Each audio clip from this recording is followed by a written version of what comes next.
What's going on, my intergalactic pals? And today, camera setup different. It's weird setup, but I have to work with it. Today, I'm bringing you a few things. One, erratas. We had some, and I will be putting the card up, and I will put the full errata list that I'm going to be reading from available to you on this video. But before we get into it, please check out my other videos. Hey, I do weekly gameplays. I talk about rules that judges ask in Discord, and other stuff that gets asked to me. Cards. I'm probably going to start talking about the new set, Jump to Lightspeed, especially with the pre-release coming up, and how effects works and things like that. But with all that being said, let's get into it. The first card I'm going to talk about on this errata is Blizzard Assault AT, which came out in Spark of the Rebellion. I will probably have the card here as well. While attacking, this unit may deal excess damage to an enemy ground unit. The original text on the card says, when this unit attacks and defeats a unit, you may deal the excess damage from this attack to an enemy ground unit.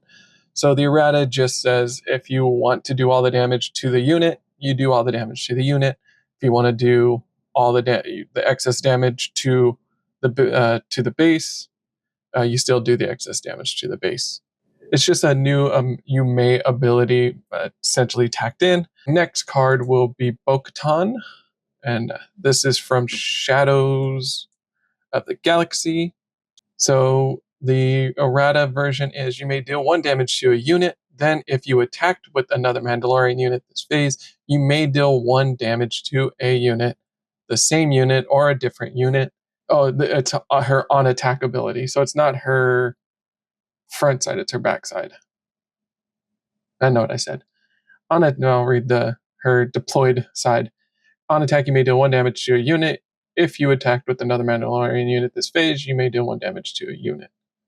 What's the errata? Is that the same, or did they fix the card text? It looks like they may have fixed the card text. Looks like they've already updated the card text. So I would have to find the original one, but it just does sound like then if you attacked with another Mandalorian this phase. So the original text is if you attacked with another, then if. Oh, okay. So they kind of worded it different, I guess. I could see what they're trying to do. They're trying to fix the phrasing. Yeah, they're just trying to fix phrasing, which is good. It's still functionally very well. That's actually one of the hyperspace leaders that I pulled, or showcase leader that I pulled from a prize pack. So cool. I got a card that's been errata. The next card is Miggs Mayfield. So Miggs errata says he's from Shadows of the Galaxy. When a player discards a card from a hand, you may deal 2 damage to a unit or base. Use this ability only once each round. His original wording was when a player discards a card from their hand, you may deal 2 damage to a unit or base. Use this ability only once each round. So why'd that have to when a player discards a card from their hand?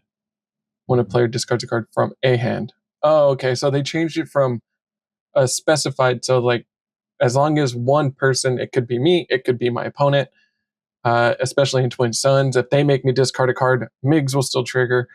So that's kind of good. They refixed that wording so that it just specifies not from their hand. I guess the implication behind it is when a player discards a card from their hand, they're just getting rid of their for when a player discards a card from a hand. Okay, it's just wording. They just want to get it so that there's no confusion on it, and that it just specifies when a card is discarded from a hand, deal 2 damage to a unit or base. Okay, right. I could see that. That's wording fixer. That's another card that's getting errata. Unrefusable offer. Got a errata. It's from Shadows of the Galaxy. There's a few Shadow of the Galaxy cards.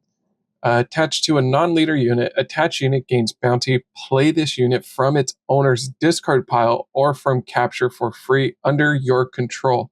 It entered plays ready at the start of the regroup phase. Defeat it. The original wording for unrefusable offer is attached to a non-leader unit.